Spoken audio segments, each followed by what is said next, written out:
Hello and welcome back to HardReset.Info. In this video, I will show you how to add the fingerprint onto your Moto G45. Let's begin.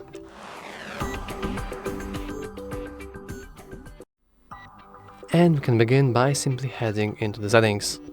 Then, inside settings, you want to scroll down a little and head into passwords, passkeys and accounts, which we would normally do, but actually it's a lie. We instead want to go into security and privacy, and through here we can set up our device unlock.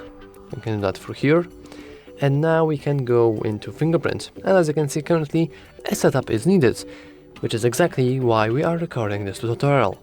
Let's head into fingerprint, and now we first need to re-enter our current lock screen password. For me it's 1234, for you it's probably something more complex. And now we can set up our unlock with fingerprint. So as you can see, the fingerprint sensor is at the back. You probably want to take your phone and use your thumb. I will use my finger, maybe middle finger or this finger, it doesn't really matter. But we want to basically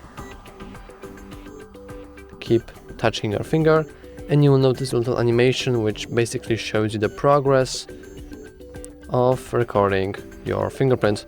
You want to move it slightly, so it's not in the same position. So a slight rotation is okay, while still pressing the sensor. And as you can see, that's all for this video.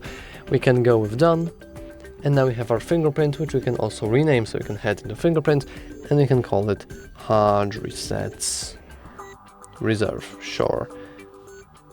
Or let's just don't change the name at all. Anyway, that's all for the video. You can, as you can see, add more fingerprints. So you can add your girlfriend's fingerprint or your boyfriend's fingerprint or your mom fingerprint or like the other hand's fingerprint. It's whatever you can do, you know.